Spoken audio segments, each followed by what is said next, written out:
Chapter 9, Family Tree. So, I understand you girls want to draw up a family tree, is that right?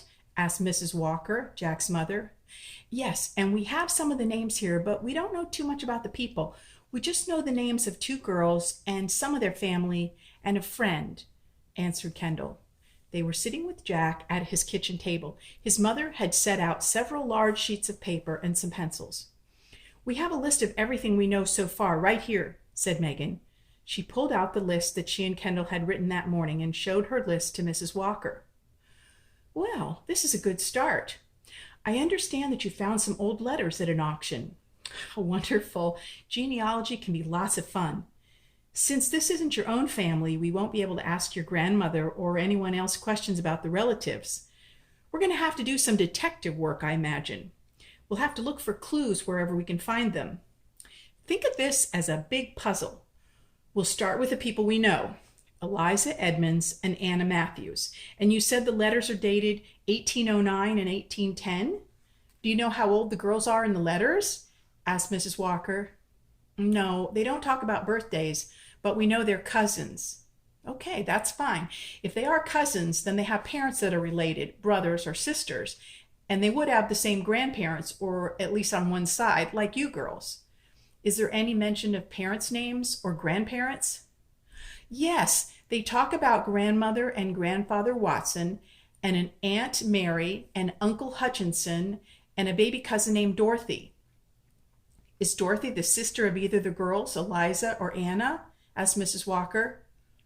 No, I don't think so. I think she's just their cousin. So the grandparents had at least 3 children then, and Eliza's mother and Anna's mother were sisters.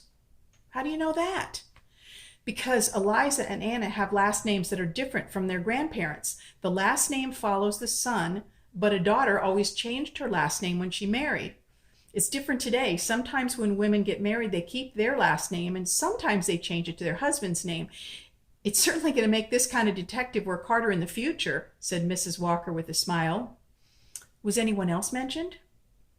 Yeah, Eliza talked about her brother Daniel, and she talked about seeing Anna and Aunt Elizabeth and Uncle Edwin and Anna's brothers, added Kendall. Let's see now. Mrs. Walker was drawing lines on the paper and adding names. She was making notes down the side of the long sheet of paper. So Anna's mother was named Elizabeth Watson until she married Edwin Matthews. Anyone else? Eliza talked about an Uncle Richard who stayed with Grandma and Grandpa Watson. Okay, so maybe the Watsons had 4 children, Mrs. Walker said to herself as she erased a line and added another. Any more people that you know about? She asked. I think that Annie's 2 brothers were named James and John. She talked about doing chores with them, and they not caught 9 fish on the day she finished her sampler, added Megan with excitement.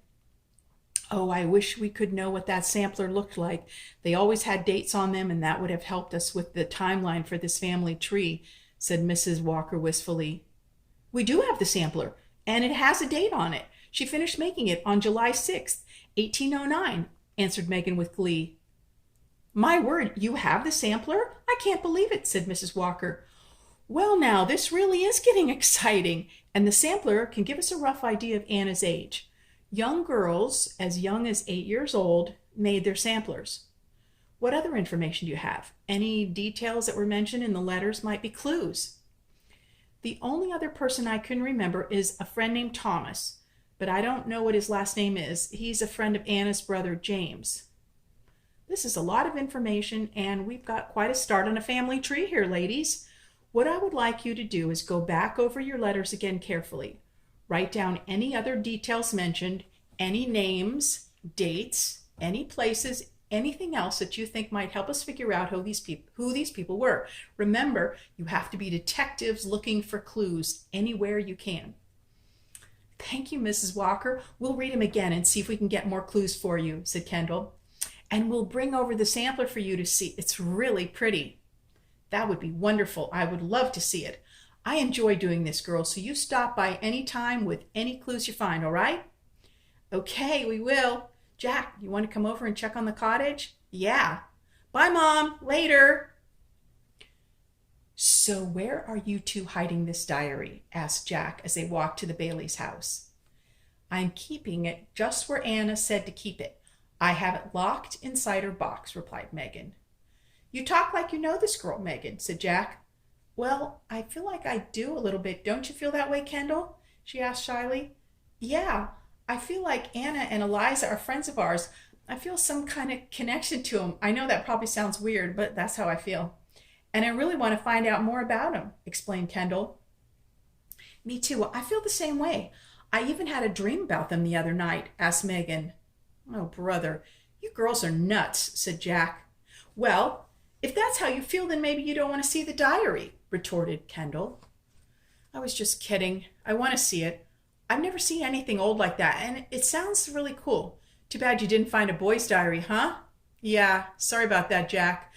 But you have to promise not to tell anyone about this, okay? We want to keep it a secret for a while longer. We'll tell our grandparents about it later, but not now. It's more fun this way. And we'll show it to your mom later, too. She was a big help with the family tree. Megan, we need to read the rest of the letters and finish reading the diary and take notes from the other letters, too. I bet we missed some clues already that could help Jack's mom with the family tree, Kendall said. Hey, I can help with the clues, said Jack. Okay, we can all three do it. That way maybe we won't miss anything important, said Kendall. They were standing on the front porch of Grandma and Grandpa's house. Megan, go get the diary and meet us by the old log, okay? Said Kendall. Megan turned and hurried inside. They could hear her footsteps running up the stairs as they walked down the porch and headed for the backyard. November 16th, 1810.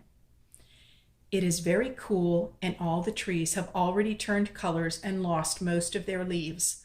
I received a letter from Eliza today. She has a new neighbor, Joshua. He and Daniel are friends. They are whittling birds together. I think Eliza likes Joshua. James and I helped Thomas with the barn he is building. Thomas is very good at building, and he's quite funny. Father says Thomas is a great help to him building chests. I'm glad Thomas is here to help Father. He works hard, and he is very strong. Also, Thomas is very nice to me. That's the last entry in the diary. I wonder where the rest is, asked Megan. Sounds like Anna likes Thomas. That's kind of cute, don't you think, Megan? Asked Kendall. Come on, you two, don't get all mushy on me. We're supposed to be looking for clues, remember? Said Jack. Well, I think it's nice. Hey, Megan, did you bring the rest of the letters? Kendall asked. I looked for them on the sideboard where we left them last time. Last time Grandma helped us read them, but they weren't there. I thought maybe you put them someplace? No, I haven't touched them. Oh well, I think there was only one or two left anyway. We can read them later and see if there are any more clues that we need, said Kendall. I have some paper and a pen here in my pocket. Let's look at this diary and see if we can find anything that my mom needs to help us fill in her family tree, said Jack matter-of-factly.